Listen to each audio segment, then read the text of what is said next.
How accommodating. Do you really think they believe we are who we say we are? Not a chance.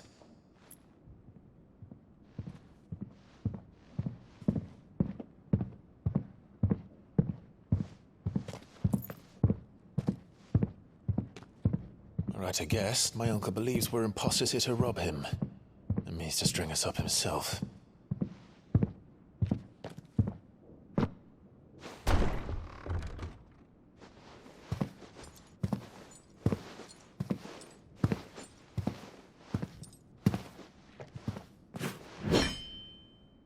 Imagine my surprise when I was told my nephew had come to visit.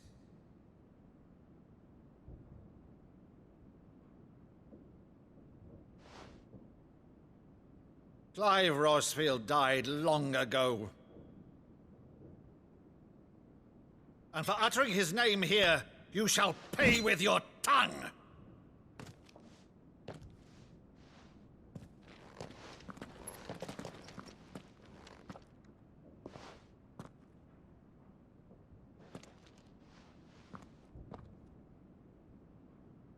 You would mock me as well?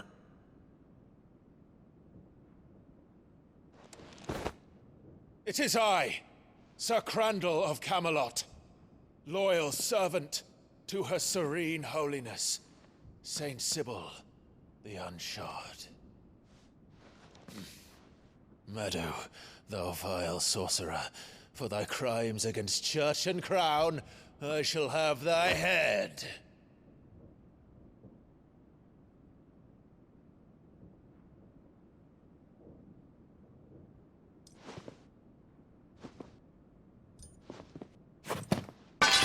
Curse thee, infectious flax wench. Even in death, must thou plague me still? Very well. I shall open the gates of hell, that thou might see thy charge once more.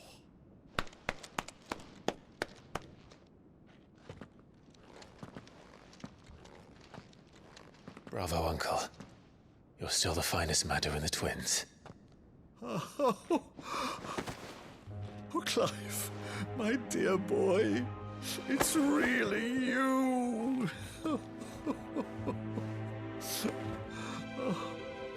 You always were fond of that scene from The Saint in the Sanctuary. Never did let me play Sir Crandall.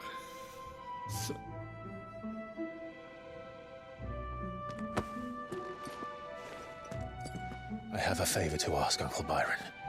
Rutherford, inform the kitchens. There'll be guests.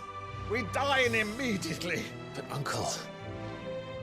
You can't very well regale me with the tale of your miraculous preservation on an empty stomach. Go on, sit.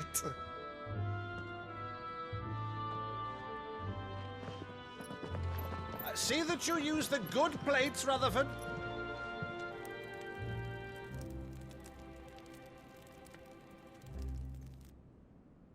So you arrived late to one of her cullings, did you? Since becoming Vicereine, Annabella has been a constant thorn in Rosaria's side, but these atrocities are a new low. Something has changed. Quite what, I don't know, but the woman we knew is gone, and a monster sits in her place. A monster. For better or worse, I've been charged with governing this town, and thus must maintain the illusion of obedience. That's all I can do to aid Wade and his merry band of revolutionaries. So he's told us. You have risked much for Rosaria. Our nation will be forever in your debt.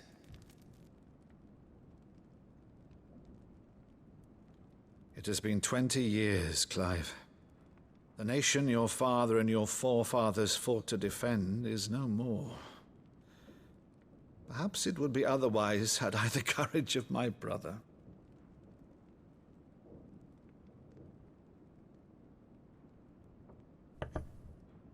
All right, if it's a ship you require, a ship you shall have.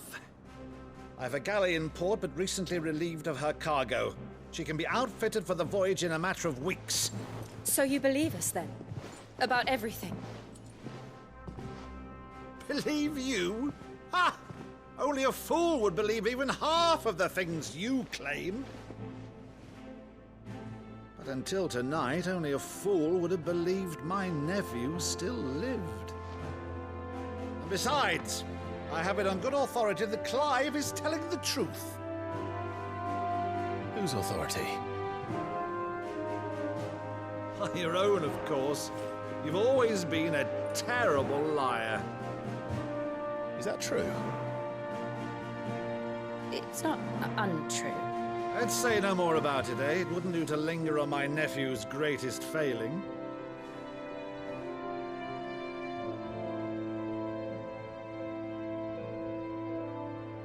The one thing I cannot believe, though, is all this about you being Sid. You were always such a good boy, but now you're quite the outlaw. Which, if I'm not mistaken, would make me an outlaw's uncle. Right then, who shall we pillage first? Rutherford, fetch me my cutlass. This will be fun.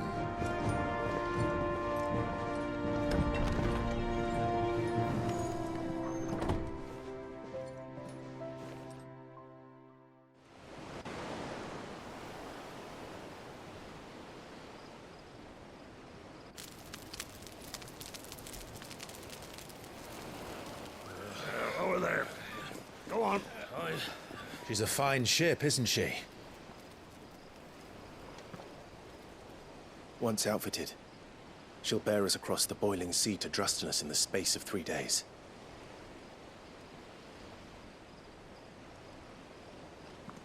Something on your mind?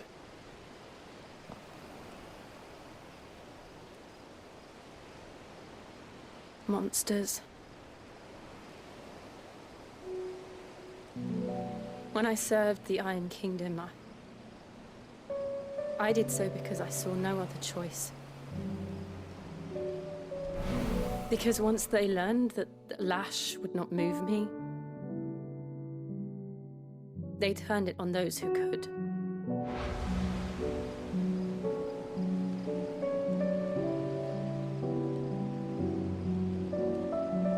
And so I became their puppet. I let them pull my strings, telling myself it was not my hand that swung the sword, but another's. I removed myself from the truth so I wouldn't feel the pain it caused.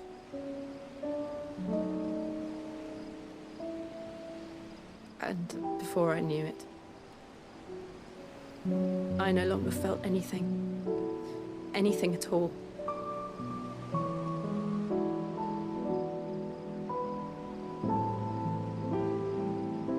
I had become a monster. Jill.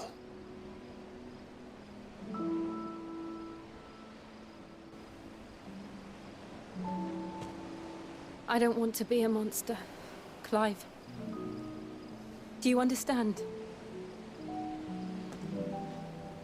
I want to choose a different path, a better path. To live on my own terms. But before I can do that, I need to come to terms with my past.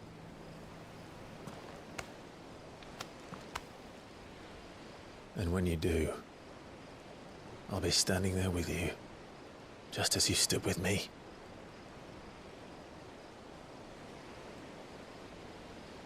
Thank you, Clive.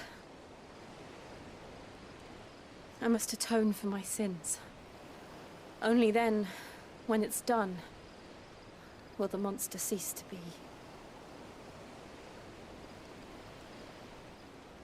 Just promise me that you won't die with it.